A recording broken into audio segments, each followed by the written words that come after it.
We are in a race. The race is against time.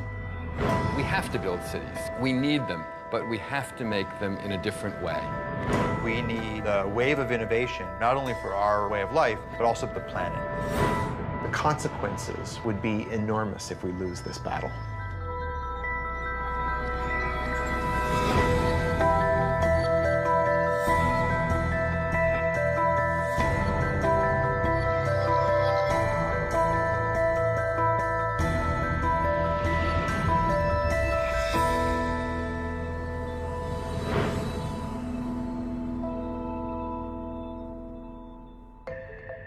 I'm Thomas Getz, executive editor at Wired magazine.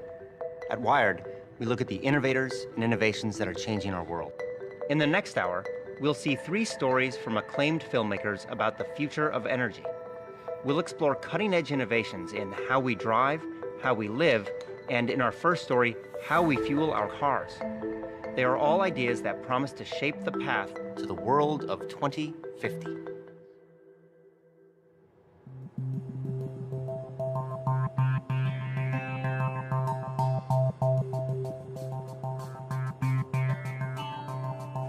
The world has right now close to 1 billion cars, and we might double the number of cars on the planet by 2050.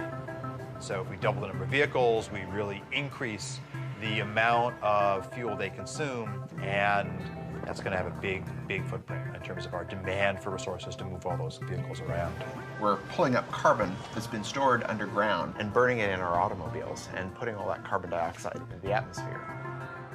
If we don't reduce that, we could have changes in the climate that we could never recover from. There's a number of forecasts for what type of transportation economy we could move into. One vision is that we will use more and more liquid fuels. Another one is we'll use more and more electricity. And right now, more of the industrial activity is focused around liquid biofuels. The thing about a fuel is it's really unparalleled on a weight basis how much energy is in a gallon of fuel. And even if batteries develop as some of the advocates hope they develop, we're not going to see batteries running large trucks, and we're certainly not going to see an electrified air fleet. We're going to need transportation fuels for those that will directly replace the petroleum-based fuels that we're using today. This has kicked off people looking at a whole range of other alternatives to petroleum in your tank.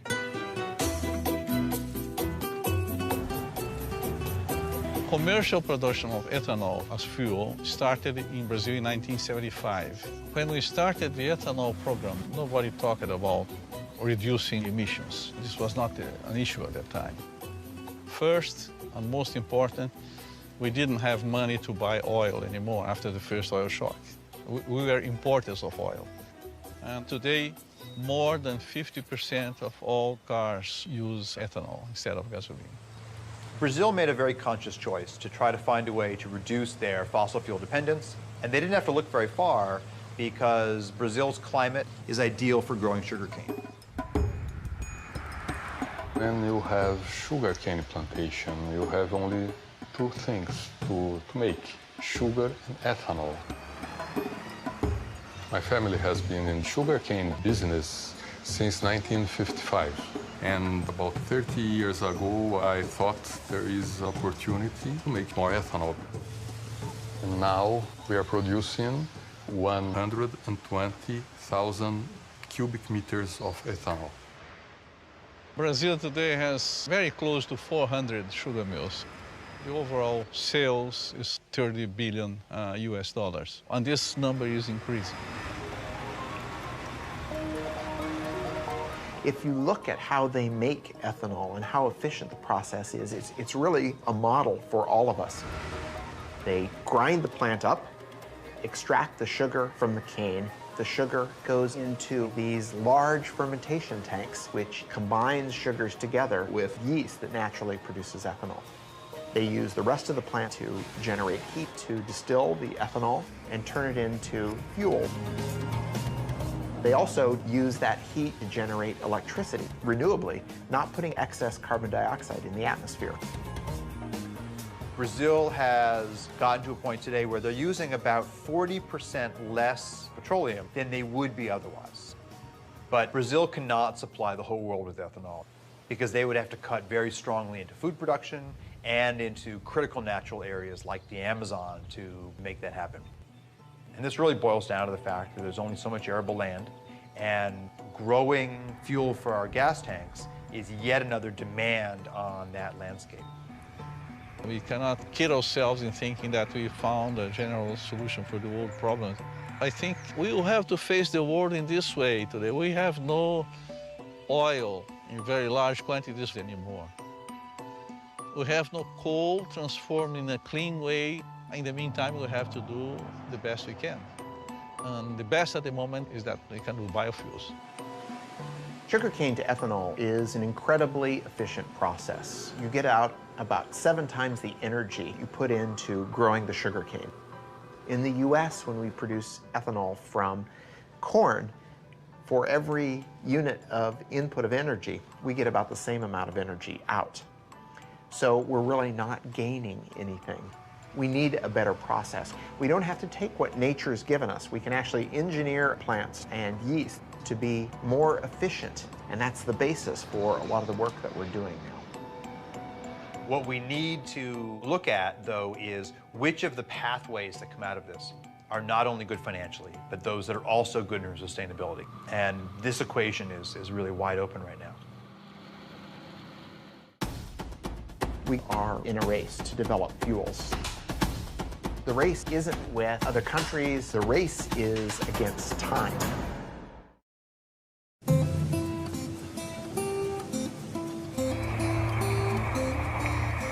To meet the immediate and future demands, we made the energy solution spring from the ground.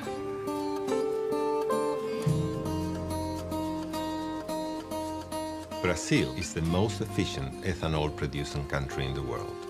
Sugarcane alcohol from Brazil can reduce the total carbon footprint by up to 70% compared with the gasoline.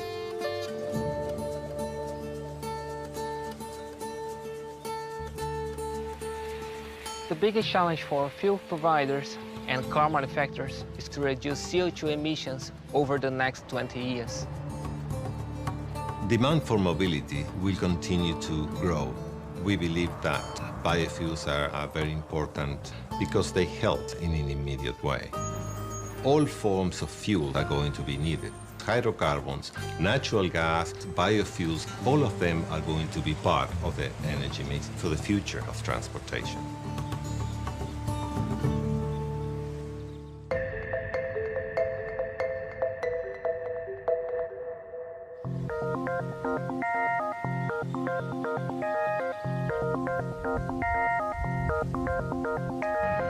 Brazil has been very successful at taking a resource they had and finding the process to make that into ethanol. And people call those first-generation biofuels. We have lots of lab work around the world that are looking at the second generation. That's generally turning cellulosic material from, for example, weeds into biofuels. And the United States is very much at the forefront of the innovation part of the equation.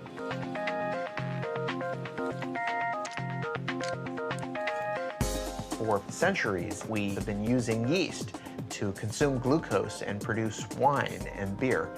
We're trying to do something very similar, only we're engineering the yeast to consume that glucose and turn it into a fuel or a drug or a chemical. We call this synthetic biology. And when I started in this area, many of my colleagues said, "Oh, Jay, this is great work, but where's the application? What are you going to do with these tools? Who cares?" Malaria is an enormous problem. In any one year, 1 million or so people die of the disease, and most of them are children under the age of 5. So we thought this was a great opportunity to engineer yeast to produce an anti-malarial drug called artemisinin. This drug is derived from plants right now, but it's too expensive for people in the developing world. So my laboratory engineered yeast to produce small quantities of artemisinin. Now that process is being scaled up and we'll have this drug on the market shortly, but at a substantially reduced cost. It turns out that anti-malarial drug is a hydrocarbon, and it's very similar in many ways to diesel fuel. We thought, gosh, we could turn our attention now to fuels. We could make a few changes in that microbe to turn it into a fuel-producing microbe. If we imagine that glucose is going to be our new petroleum, we need a source for that glucose. And so the crops that we're looking at are crops like switchgrass. This is a native grass. It grows without a lot of water and on marginal lands, but we could turn into energy farms. The challenge, though, is that unlike sugarcane, it's very difficult to get the sugar out of that biomass. So we use what we call a pretreatment process to extract the glucose from the plant, and then we feed that glucose to a yeast that we've engineered to produce hydrocarbons. And that yeast takes in the sugar, and it changes its composition and gives us this high-energy molecule. They float to the top, you skim them off, you put them in your tank.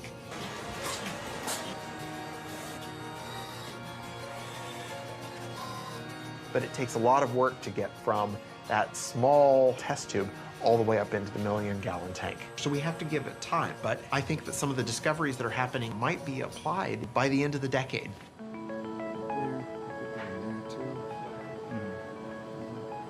In terms of a sustainable equation for the planet, the role of biofuels is quite tricky.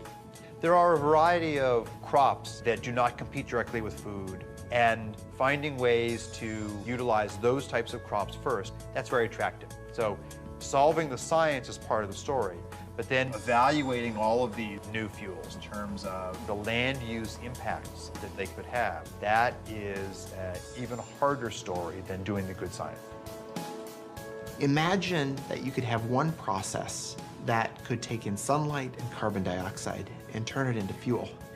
And imagine if that didn't involve growing anything at all. The synthetic biologists are trying to take plants and make them do things that they wouldn't normally do. On the other hand, materials chemists like myself want to do artificial photosynthesis to improve on the process that nature does in real photosynthesis.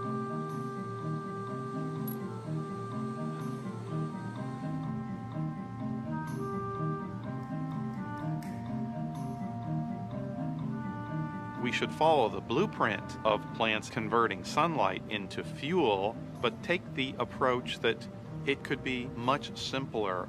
All we really need is a light absorber that absorbs sunlight. We also need a catalyst like iron or nickel. So when you see the hydrogen coming off of the photoactive material, that's an example of a semiconductor breaking the chemical bonds of water to make hydrogen and oxygen.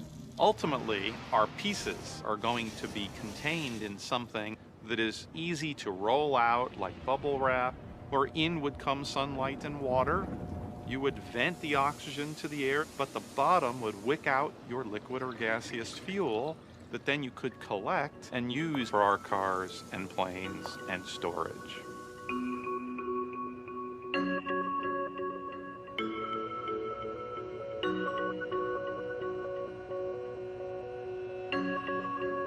Our goal is within 2 years to have the first artificial photosynthesis solar fuels generator that we can hold in our hands, and then get to scale beyond that time. We're certainly not good at predicting the future, but to me, electric vehicles look like a sustainable option. We've heard proposals about things as far-fetched as nuclear-powered planes, and even some proposals to move freight around with lighter-than-air vehicles. And so, if the future in 2050 does include a fair amount of oil, what it means would be that we haven't deployed as many of these clean technologies as we already know are possible. If you think about how long it's taken for us to build up the petroleum industry, we can't hope to reverse that overnight. It's a huge change in our infrastructure. Yes, we should have been working on it 30 years ago. We didn't. We're trying to make up for that, and that means basic research needs to be done now and by as many people as possible. We have a long way to go, but I'm confident that we'll get there.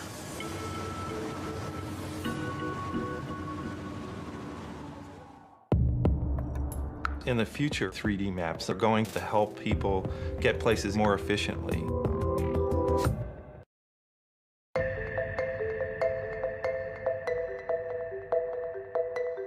As we just saw, the race to produce cleaner energy is charging ahead. In the meantime, demand for cars continues to climb. By 2050, it's predicted there'll be 2 billion cars on the planet, and fuel consumption will have tripled. To keep pace, we'll have to radically change the way we drive. Here's our next story, Driven by Design.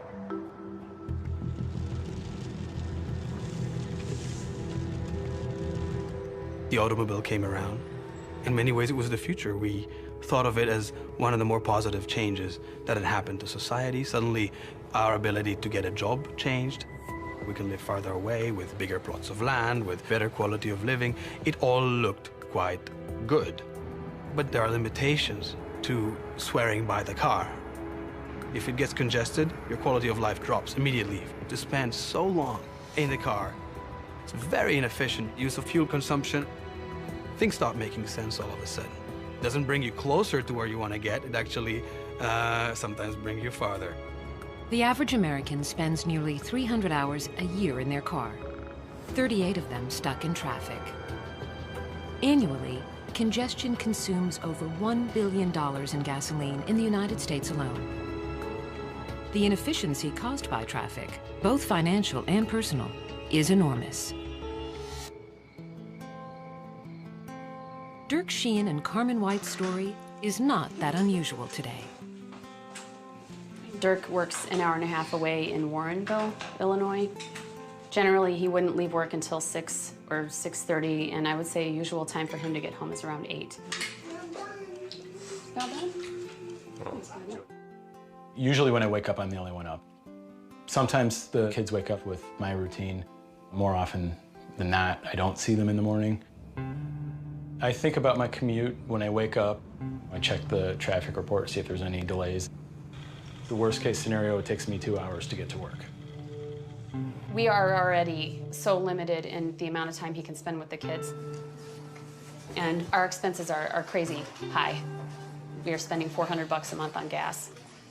It takes away from our food budget, and we never paid for gas like that before, ever. There's technology that would allow me to spend less time in the car, spend less money on gas, and spend more time at home. I'd be all for that.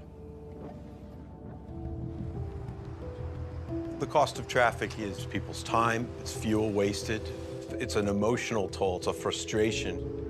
Utilizing the roads more intelligently is a much more efficient approach to the inability to have supply keep up with traffic demand.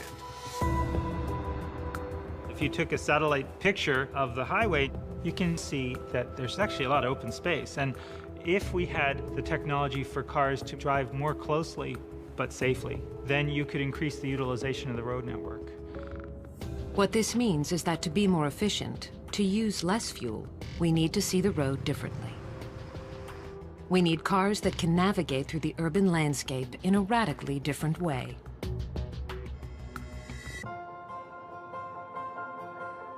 Maps in the future are going to be able to help people get places either more safely or more efficiently. Today just helps you get from point A to point B. But what if I want to get someplace and use the least amount of fuel possible?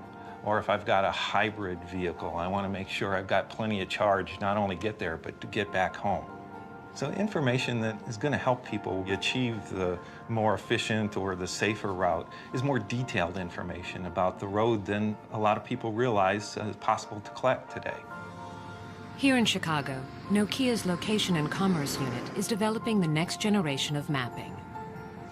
LiDAR, sonar, 360-degree video, all are components of what Nokia calls digital mapping. We use 64 lasers that rotate and they collect data in a 3D way about the world. It creates what we call a point cloud of information.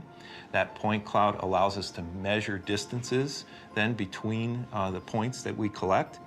That system combined with the cameras with higher precision location detection through inertial measurement units, that whole data system allows us to collect 1.3 million points of data per second. Probably within 2 to 3 years, you're going to see 3D maps that are going to integrate the traffic information into your routing to help you understand. If I've got 5 different routes to take, which one is the most efficient today, given the way the stoplights are running, given the way traffic is running? All of those factors are going to be taken into consideration to make sure I've got the best route. But better mapping that can integrate topography, infrastructure, and density is only part of the answer. Another key to improving transport efficiency is building cars that drive themselves. Autonomous vehicle technology has a tremendous potential to improve efficiency of our road infrastructure. By removing humans from the equation, we eliminate all the things we do wrong behind the wheel. Speeding, changing lanes too often, merging haphazardly. And by marrying autonomous vehicles with sophisticated 3D maps, we can make driving safer and more energy efficient. That next generation vehicle is being built right now by the Swedish trucking company, Scania. The solution, as you see it, is that the vehicles can utilize intelligent maps, three-dimensional maps with traffic information. The vehicles will be intelligent and communicate with each other. They will talk to each other, they will talk to the infrastructure. And we will see completely autonomous driven vehicles.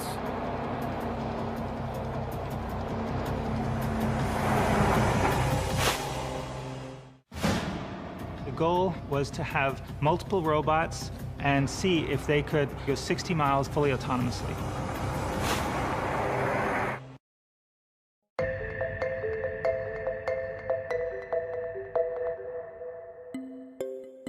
By displaying traffic density in the urban infrastructure in a revolutionary way, 3D digital maps will help create a more fuel-efficient future. But these technologies are limited by the drivers who sit behind the wheel. Some believe that for cars and trucks to be truly energy efficient, they will need to drive themselves. The technology is coming into play through sensors and capabilities for cars to drive autonomously. In 2007, the United States Department of Defense held a competition to see if a completely autonomous self-driving vehicle was possible. DARPA stands for the Defense Advanced Research Projects Agency. They held a competition to develop self-driving robots that could drive themselves in traffic. The goal was to have multiple robots, turn them loose on a course, and see if they could go 60 miles in 6 hours fully autonomously. Driving may be one of the most complex things we do every day. Drivers make dozens of decisions at any given moment. One study found that drivers were exposed to over 1,300 items of information per minute. We make so many decisions when we're driving without even thinking about it. So in creating our vehicle, a great component of the enterprise was developing software to handle lots of sensors, feeding lots of data, and generating a bunch of potential paths that the vehicle might follow. And even though the robot doesn't have the ability to predict the future, by using this fast random path generation, the robot could anticipate a potential accident and choose a path to avoid it, because it's always thinking about what things could the car do next. No one expects millions of cars driving themselves anytime soon. But there is a place where self-navigating technologies are being optimized to create the vehicle of the future. We are on the Scania test track outside Stockholm, where we have basically, it looks like a highway, but it's a separate test track where we conduct our own experiments. Scania, the Swedish trucking company, has recently begun testing its next generation of long-haul truck. Utilizing radar, sonar, and intelligent mapping, they've been able to drastically reduce fuel consumption. We have this example with platooning, where we make use of the reduction in air resistance or air drag that you get from driving close to each other with heavy-duty vehicles. And in order to control this, you need to know where the other vehicles are, where their position, their velocity, their actions in the near future. And to be very close to the vehicle ahead of you requires that you have very accurate control. If you look at robotics broadly, there's a wonderful set of research on people looking at schooling of fish and and trying to develop the ability for robots to work together like that. So they're wonderful examples from nature of how cooperation can lead to more efficient resource utilization. You can see it when people are competing in Tour de France. They platoon to reduce air drag. They are not bicycling behind each other that close because it's fun or because they are racing. It is because they are reducing air drag, sitting behind the man who is leading. A truck traveling 55 miles per hour expends half its energy just to move the air around it. At 65 miles per hour, that number jumps to almost 2/3. Even if platooning can reduce the energy used by 10%, the savings would be substantial. If a vehicle in front of another vehicle wants to brake, it immediately sends out the brake message to the other vehicles, so they actually brake at the same time. The way we do this is we have an automated system. So now, for instance, if I take my feet off the acceleration pedal and turn the system on, the velocity is automatically governed by getting information from the vehicle ahead through its wireless system. We want these vehicles to maintain a short relative distance. So through this system, we can reduce the fuel consumption by utilizing the air drag reduction by 10%. And 10% would mean you will be able to save approximately 8,000 euros per single heavy-duty vehicle per year.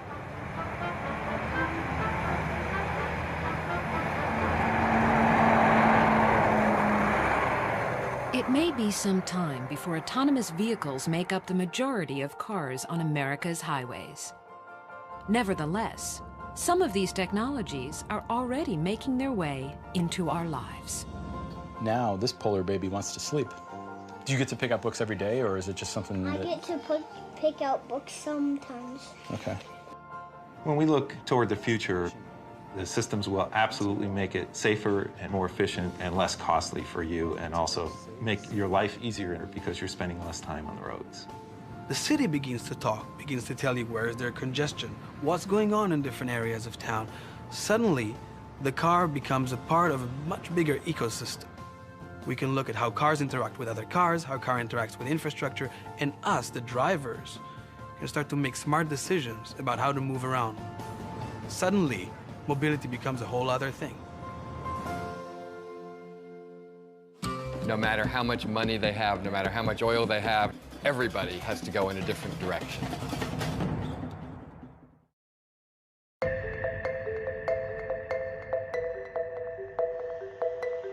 We've seen that changing the way we drive can improve transportation efficiencies. But what if we change the way we build and live in our cities? That's the subject of our next story, Searching for Utopia. We'll travel to the United Arab Emirates and discover a city rising out of the desert. Let's take a look. Masdar City in Abu Dhabi will be the city of the future and the role model for the world. Once you see what they've envisioned for this utopian city, it's very impressive. It's carbon neutral, pedestrian friendly, and powered by renewable energies. But I do notice we're going to have to change our relationship with cars. Welcome to Masdar City. أهلا بكم في مدينة مصدر. We are driving in the bowels of Masdar City in an electric transportation system. It's slightly unnerving to sit in this for the first time. And where are we going? The first big move the architects at Foster and Partners made was to put all transportation underneath the city, leaving the streets of Masdar totally free of cars.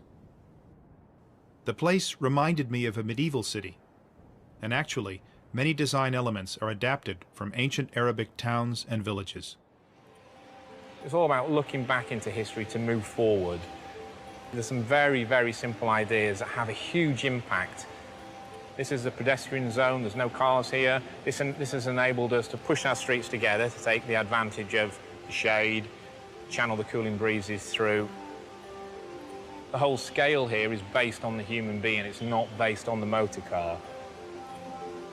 As soon as you lift up the pedestrian plane by 7 meters, you've suddenly captured this breeze. What you can see here in the balcony is we've got a modern interpretation of an ancient Arabic screen. What we must avoid is direct sunlight hitting any piece of glass. As soon as the sun hits the glass, the heat's transferred into the building and we have to use more energy to cool it down. Can this really make all that much of a difference? Yeah, absolutely. For example, downtown Abu Dhabi, 60-metre wide streets, black asphalt, mirrored, reflective buildings, no relief from the sun. On a day in September, the air temperature in both places was 39 degrees. In Abu Dhabi, the temperature measured at the asphalt was 57 degrees. In Masdar, the temperature measured on the ground is 33 degrees, so we've actually lowered the air temperature. We're trying to do as much as possible with as little as possible. These simple design moves cut air conditioning needs by 60%. But this place is also technically very sophisticated. The roof panels not only provide shade, they also generate electricity. And the walls themselves are made of glass-reinforced concrete, literally sand taken from the desert. Everything here is geared towards maximizing energy efficiency. Masdar does represent a whole different value system. It represents an acknowledgement that eventually everybody has to go in a different kind of direction. No matter how much money they have, no matter how much oil they have, no matter anything else. All of the cities here in this part of the world have come out of nowhere. There was nothing here not so long ago, except small settlements in the desert. And then all of this oil and all of this money, and suddenly, you know, wham, these cities started popping up. But they sprung up in a false love of a Western model that was already out of date. The model of the late 20th century automobile-based, energy-hogging city.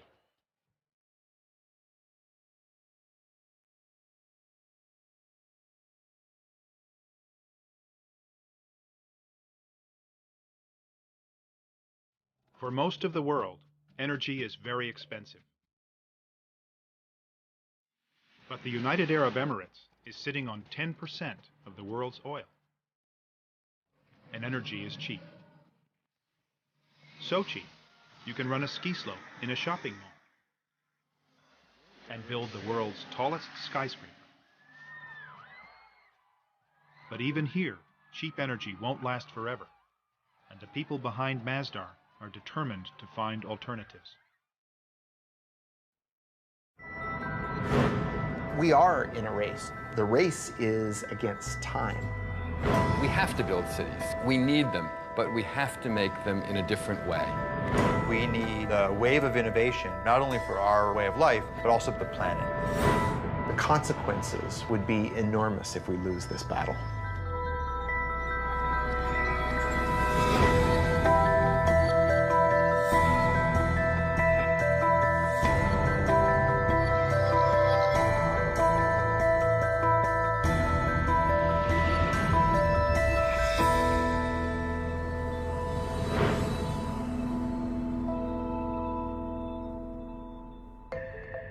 I'm Thomas Getz, executive editor at Wired magazine.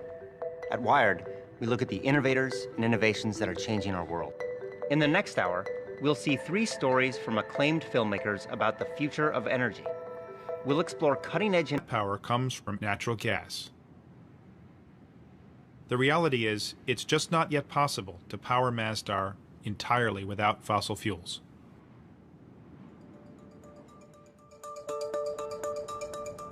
The great challenge with Masdar will be, how do you make it a place that will not be just this ideal city that no other place could actually aspire to because it doesn't seem real?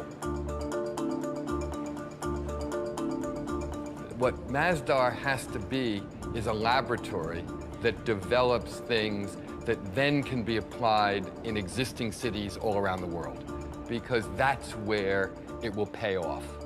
There's no payoff if it's just about itself. The payoff is, how can everything it's trying to do matter in the rest of the world. Right now, there's only a store, 2 restaurants, a bank, and a few hundred students living here. It's too early to tell if Masdar will work as a city when it's finished. But much has been achieved. They are carbon neutral and largely powered by renewable energies. Solutions here won't work everywhere, though. Many cities are in cold climates, and cooling is not their energy problem. They need to let sunlight in, not keep it out. Cities like Los Angeles or Houston are built around cars. Can Masdar's lessons be applied to them? Still, it's a step in the right direction, and it's impressive that this step is being taken by a country that doesn't need to take it. I met a guy who said actually they did need to take it. He took me to the desert to explain. God says, وَعَرَضْنَا الْأَمَانَةَ عَلَى السَّمَاوَاتِ وَالْأَرْضِ وَالْجِبَالِ. God talks about man's place in the universe, that this world is a trust. And God offered this trust to the mountains, to the heavens, to the land, to earth. And all refused it, refused to take this trust. But man, being adventurous, a bit vain, maybe too ambitious, being man, accepted it. Now, accepting it, there is a responsibility.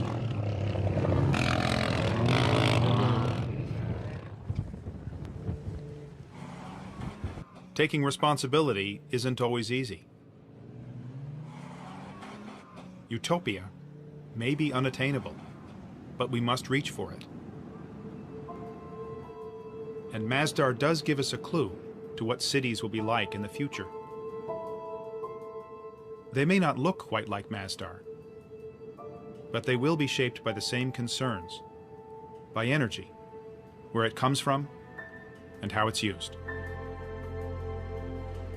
The way we've been building cities lately is unsustainable. We can't go on building them that way. But to say that we can't build cities the way we have been building them doesn't mean we can't build cities in the future. In fact, we have to build cities. Cities are the essential statement of human civilization. So we will continue to make them. But we have to make them in a different way.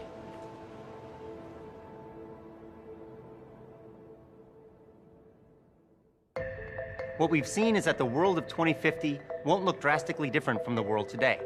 But the challenges of a growing population and increased energy use demand real solutions. It's innovations like those we've just seen that will be critical in charting our path to the world of 2050.